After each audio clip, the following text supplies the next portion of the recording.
그 소망하는 모습을 보면 잠잠히 하나님만 바란다 했습니다. 이 잠잠이라는 것은 다른 것 없다는 것입니다. 이것저것 찔러보고 찾아보고 구해보고 하는 것이 아니라 모든 것을 다 포기하고 오직 하나님만, 유일하신 한 분 하나님만 바란다, 하나님만 소망한다, 이렇게 고백하고 있습니다. 하나님만입니다. 이것도 의지하고 저것도 의지하고 여기에도 소망이 있고 저기에도 소망이 있는 것이 아니라 유일하게 오직 한 길, 하나님만 나의 소망이다. 그래서 내 영혼이 잠잠히 하나님만 소망한다, 이런 고백입니다.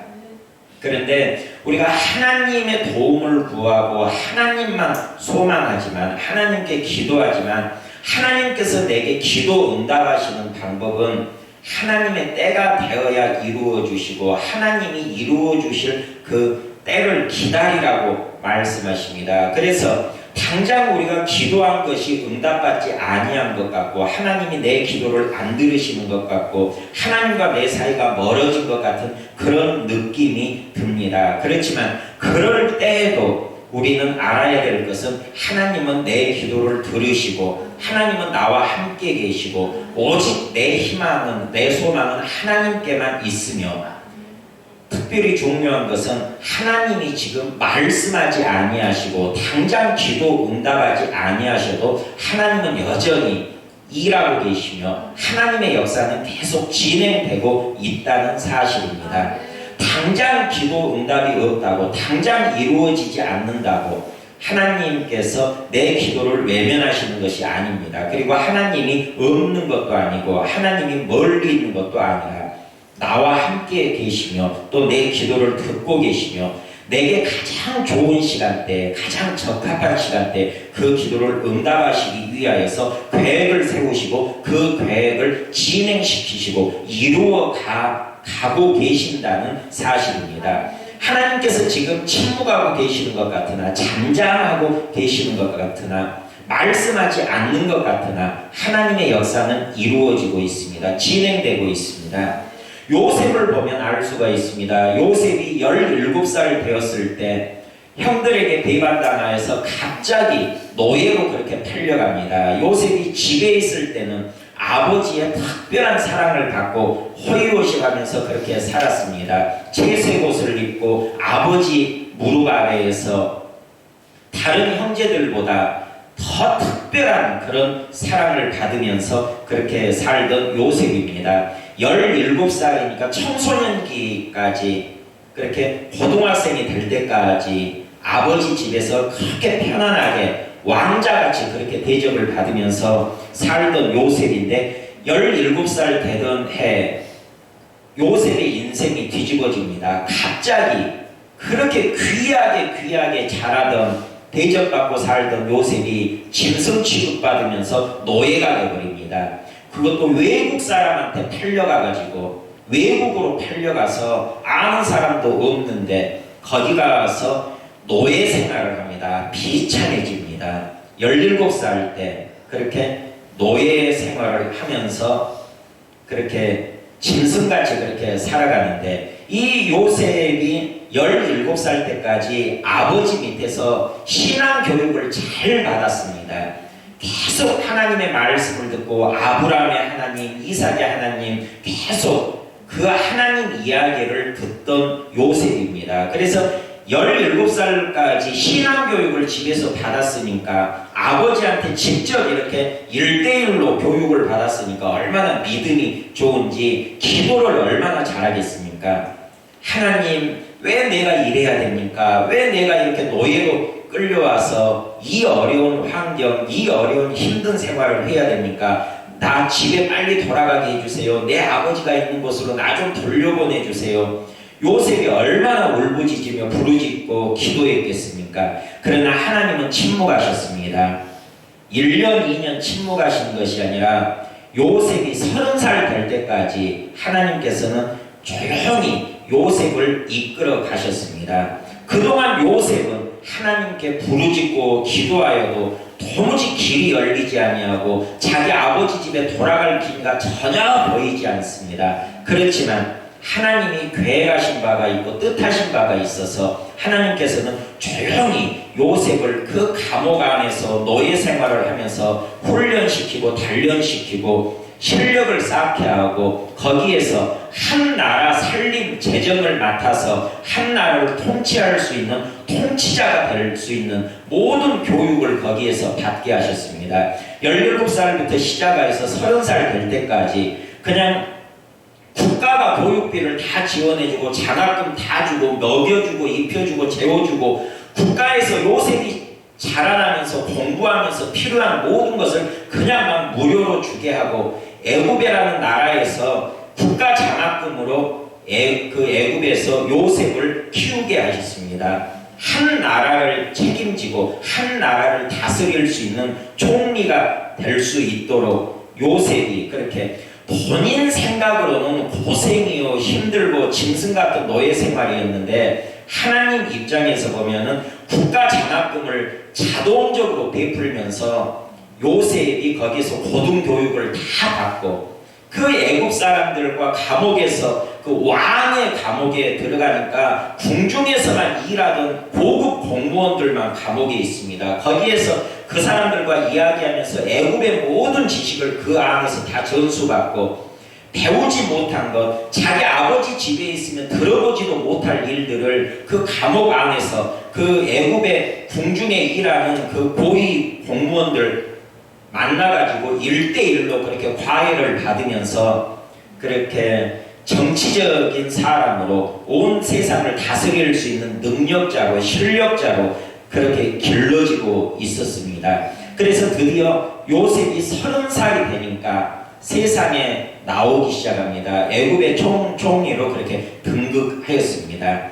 하나님께서 요셉을 30살까지 그렇게 기도를 당장 들어주시지 아니하면서 여전히 노예 생활하고 감옥 생활하고 애굽에서 머물게 했던 이유는 성경을 이루시기 위하여 예수 그리스도를 보여주시기 위하여 30살까지 요셉을 그렇게 감옥 안에 있게 하신 이유도 있습니다. 요셉의 인생을 연구해 보면 예수 그리스도의 인생이 나옵니다. 창세기를 공부하면서 요셉을 보면 예수 그리스도가 투영됩니다. 그 목적이었습니다. 요셉을 통하여 예수 그리스도를 세상 사람들에게 알게 하시기 위하여서 30살까지 채워져야 했습니다. 예수님께서 30살 되었을 때 공생애를 시작하였듯이 요셉도 30살 되었을 때 총리로 그렇게 등극하여서 지배자가 됩니다. 그래서 요셉을 통하여 예수 그리스도를 알게 하려고 예수 그리스도의 생애를 재현시키려고 그래서 예수 믿는 사람들이 창세기를 공부하면서 이것이 예수님 이야기구나. 요셉이라는 사람이 아니라 예수님의 이야기가 창세기에 기록되어 있구나. 이것을 깨닫게 하기 위하여서 30살이 될 때까지 하나님께서는 요셉을 고생시키면서 그 기도에 잠잠히 조용히 그냥 하나님의 계획을 진행시키고 있었다는 사실입니다. 하나님께서 말씀하시지 아니하셔도 하나님께서는 여전히 그분의 일을 행하고 계시며 그분의 계획은 성취되고 있다는 것입니다. 그래서 우리가 하나님의 때를 기다릴 수 있어야 합니다. 하나님이 내 기도에 당장 응답하지 아니하시고 침묵하신다 할 때 우리는 어떤 자세로 하나님께 나아가야 되는가? 첫 번째는 오직 하나님만 바라고 본문 말씀과 같이 나의 영혼이 잠잠히 하나님만 바라고 낙심하거나 절망하지 말아야 된다는 것입니다. 곧 인생을 포기하면 안 된다는 것입니다. 하나님의 때가 이를 때까지 하나님이 정하신 그 시간에 내가 도달할 때까지 요셉이 30살 될 때까지 하나님에 대한 신앙을 잃어버리지 아니하고 여전히 요셉은 감옥 안에서도 하나님 눈앞에서 살고 있었으며 보디발의 아내가 요셉을 유혹할 때도 내가 어찌 하나님 앞에서 죄를 범하리까 하면서 겉옷을 벗어던지고 도망쳤던 요셉, 그 감옥 안에서도 믿음을 지켰던 요셉, 30살이 될 때까지 믿음을 버리지 아니하던 요셉, 13년이라는 세월 동안 기도가 응답 안 되는 것 같아도 아무리 하나님께 부르짖어도 고향으로 돌려보내지 아니하시지만 그래도 하나님은 살아계신다. 그래도 하나님은 나와 함께 계신다. 그래도 하나님은 나를 보고 계신다. 이 믿음을 잃어버리지 아니하고 어찌 내가 하나님 앞에서 범죄하리까 하면서 그 겉옷을 벗어던지고 도망치는 요셉처럼 절망하면 안 되고 포기하면 안 되고 하나님이 침묵하신다고 낙심해서는 안 된다는 것입니다. 때가 되면 이루어집니다. 때가 되면 하나님께서 드러내십니다. 때가 되면 하나님의 계획이 이거였다 알게 하십니다. 그래서 끝까지 믿음을 지켜야 합니다. 그리고 두 번째 알아야 될 것은 아무리 힘들고 어려운 현실이 있어도 끝이 온다는 것입니다. 반드시 끝날 때가 있다는 것입니다. 욥이 사탄으로 말미암아 애매하게 정말 억울하게 그렇게 고난을 받습니다. 엄청난 고난을 받습니다. 10명의 자녀들이 순식간에 다 몰살해버립니다. 자식 한 명만 죽어도 가슴이 미어터지고 찢어지는데 10명의 자녀가 순식간에 다 죽어버립니다. 가지고 있던 재산 다 강도 맞고 도둑 맞고 빼앗기고 빈털터리가 됩니다. 하루아침에 그렇게 빈털터리가 되고 자녀들은 다 몰살돼버리고 죽어버리고 그런 상황에서 자기 몸에도 병이 듭니다. 건강마저 잃어버립니다. 그런데 엎친 데 겹친 설상가상으로 옆에 있던 아내마저 자기를 저주하고 떠나가 버립니다. 그것뿐입니까? 친하다는 친구 3명이 와서 욥을 옆에서 달달 볶습니다. 네가 나 몰래 얼마나 죄 지었니? 죄 때문에 너 이렇게 망한 거야. 죄 때문에 너 이렇게 고난받고 있어 하면서 친한 친구들이 찾아와가지고 괴롭힙니다. 그런 상황에서도 욥은 하나님을 원망하지 아니하고 믿음을 버리지 아니하고 믿음을 지켰더니 욥의 고난이 끝이 납니다. 끝나고 나니까 하나님께서 잃어버렸던 재산 갑절로 갚아줍니다. 모든 것이 다 갑절로 그렇게 생겨났습니다. 재산만 갑절이 된 것이 아니라 죽어버렸던 아이들까지 똑같이 10명을 다시 받습니다. 그래서 아이들도 갑절이 됩니다. 하나님 나라에 먼저 가 있는 자녀들 10명 그리고 이 땅에서 다시 받은 10명의 자녀 그래서 자녀들도 갑절로 그렇게 받습니다. 보통 자녀를 받는 것이 아니라 미스 유니버스들만 딸들이 태어났습니다. 그래서 욥의 딸들이 그 당시 그 세계에서 온 세상에서 제일 예뻤다 성경에 기록되어 있습니다.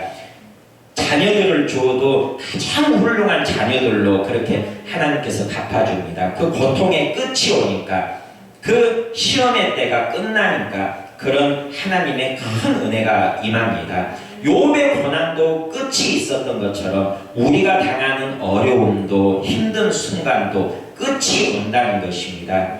그리고 또한 알아야 될 것은 욥기서 23장 10절 말씀 보면 그러나 내가 가는 길을 그가 아시나니 그가 나를 단련하신 후에는 내가 순금같이 되어 나오리라 이렇게 고백하듯이 고통의 끝은 아름답다는 것입니다. 믿음을 지키고 하나님만 바라고 하나님께만 소망을 두고 살았던 그 끝은 아름답게 열매 맺는다 하는 것을 욥기서에서 보여주고 있습니다.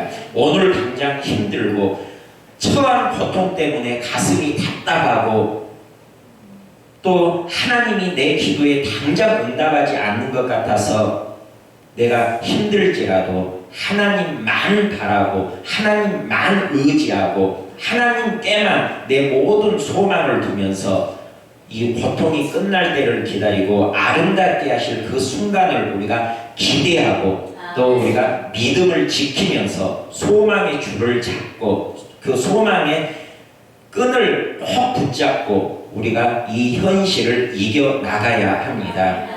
말씀이 우리의 재산이고 능력입니다. 하나님께서는 우리에게 주신 말씀 반드시 이루어 주십니다. 성취해 주십니다. 오늘 본문 말씀에 하나님만 바라라 했습니다. 하나님만 바라고 내가 흔들리지 아니하면 하나님께서는 반드시 보상해 주시고 내 삶을 책임져 주시고 내 삶을 하나님의 뜻대로 이루어 가신다는 그 사실을 깨달아 알고 믿음으로 모든 현실을 상황을 승리하시기를 주님의 이름으로 축원드립니다.